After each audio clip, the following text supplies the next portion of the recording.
अस्सलाम वालेकुम नाजरीन, आप देख रहे हैं मेरा यूट्यूब चैनल कड़क न्यूज़ और मैं हूं आपका मेज़बान कामिल अब्बास।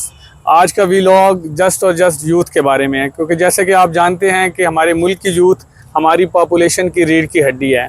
आइए हमारे साथ एक दोस्त खड़े हैं, उनसे आज के मुल्की और सियासी हालात के बारे में पूछते हैं। अस्सलाम वालेकुम भाई। वालेकुम जी भाई, क्या हाल है? जी अल्हम्दुलिल्लाह।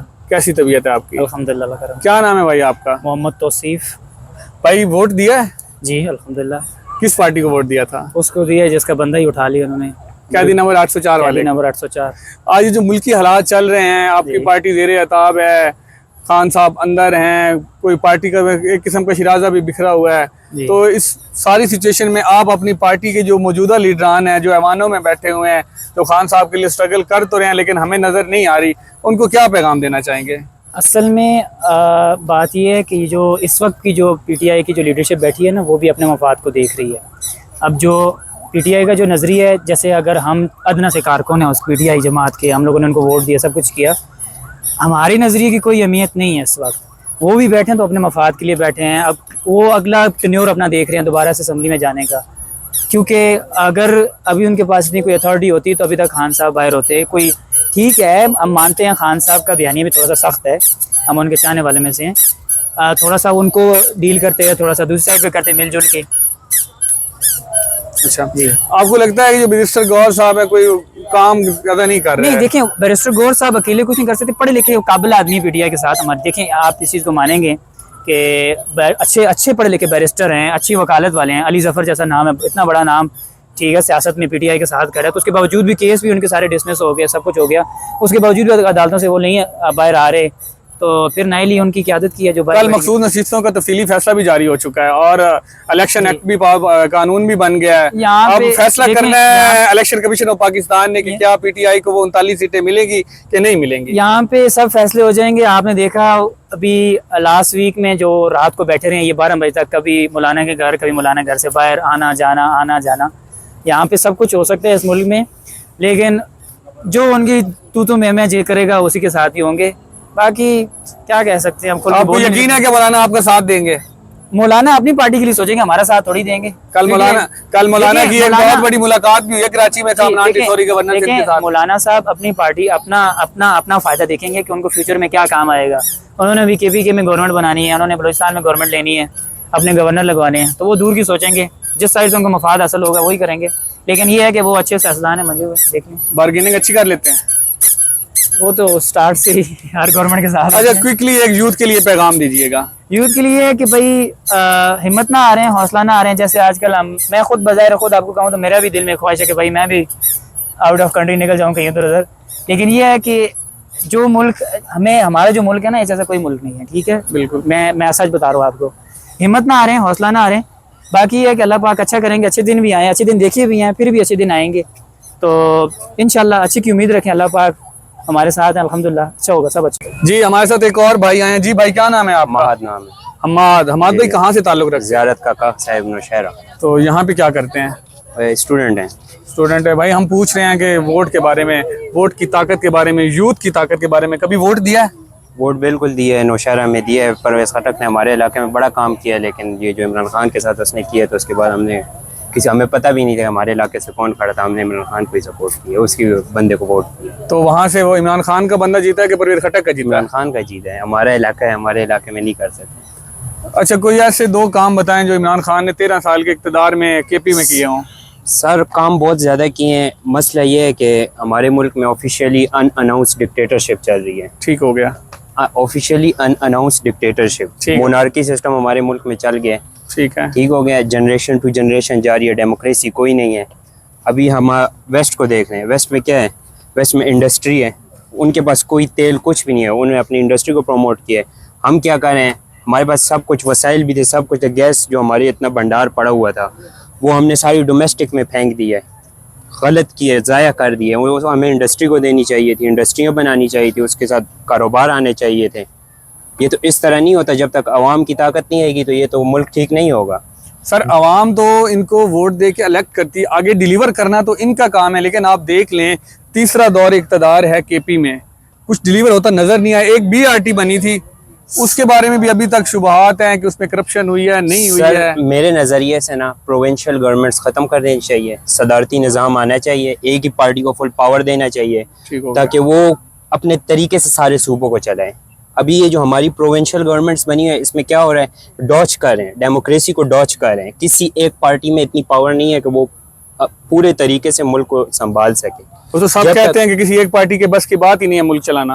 हो जाएगा सर, देख लें हमारे पास तुर्की हमारा सबसे बड़ी मिसाल है हमारे सामने। प्रोविंशियल गवर्नमेंट्स ख़त्म हुई और सदारती निज़ाम स्टार्ट हो गया। किस तरह उन्होंने तरक्की की है, तो इंडस्ट्रीज़ उन्होंने प्रमोट की। हमारे मुल्क में नौजवान बढ़ रहे हैं, आबादी बढ़ रही है, इंडस्ट्री नहीं लग रही है। एग्रीकल्चर का भी बुरा हाल है, उसके लिए भी कोई मशीनरी कोई इस तरह नहीं हो रहा, सिर्फ बातों की हद तक है। जब तक ऑफिशियली अनअनाउंस्ड डिक्टेटरशिप ख़त्म नहीं होगी और डेमोक्रेसी नहीं आएगी तो ये मुल्क ठीक नहीं हो सकता। कोई पैगाम दें यूथ को और हमारी मौजूदा हुकूमत को भी कोई पैगाम दें। मेरी नई जनरेशन से है कि सॉरी ये कहने के लिए कि हमारी जो वालिद साहब के जो ये सारी जनरेशन की ये फेल्ड जनरेशन है, हमें वो नहीं करना चाहिए। अभी हमें खड़ा होना होगा और डेमोक्रेसी को सपोर्ट करना होगा और मुल्क से नहीं भागना होगा और फुल ताकत लगानी है डेमोक्रेसी के लिए। निकलें, इनकलाब लें। हसीना वाजिद का सबसे बड़ा आपके सामने मिसाल है। स्टूडेंट्स निकलें, सब निकलें, वकला निकलें, एक साथ एक पावर यूनिटी बने, हिम्मत ना आ रहे तो इंशाल्लाह मुल्क तरक्की करेगा। जी हमारे साथ एक और भाई खड़े हैं, आए उनसे पूछते हैं पब्लिक सेंटीमेंट क्या है, वो क्या सोच रहे हैं यूथ के बारे में। यूथ को क्या ऐसा करना चाहिए कि तमाम पार्टी को एक मैसेज जाना चाहिए, इस मुल्क के लिए सोचें, बेरोजगार नौजवान के लिए सोचें, इस मुल्क की मैशियत के लिए सोचें। जी अस्सलाम वालेकुम भाई। वालेकुम सलाम, कैसे हैं? जी ठीक ठाक। क्या नाम है आपका? वसीम रशीद। अच्छा वसीम भाई, कभी वोट दिया है? वोट पिछले साल दिया था, पिछले 5 साल में 2018 में दिया था, लेकिन 2022 में नहीं दिए थे। 2024 जो इलेक्शन हुआ 8 फरवरी को आपने 24 वोट में नहीं दिया, क्यों वोट नहीं दिया आपने? बस कोई उम्मीद नहीं थी इसलिए हमने वोट नहीं दिया। वैसे किसी लीडर को पसंद करते हैं? जी जी, मैं इमरान खान का सपोर्टर हूँ, लेकिन उनकी टीम के हक़ में बिल्कुल भी नहीं हूँ। मैं सिर्फ उनके नज़रिए को सपोर्ट करता हूँ कि उनकी जो सोच है वो, क्योंकि उनकी जो मेन सोच है वो ह्यूमन डेवलपमेंट की है। ठीक हो वो गया। चाहते हैं कि ह्यूमन डेवलपमेंट होगी जब, तो उसके बाद ही हम इंफ्रास्ट्रक्चर की बात करेंगे। अब जो सेकंड पार्टी है हमारी नून लीग, वो कहती है कि हाँ सबसे पहले इंफ्रास्ट्रक्चर होगा।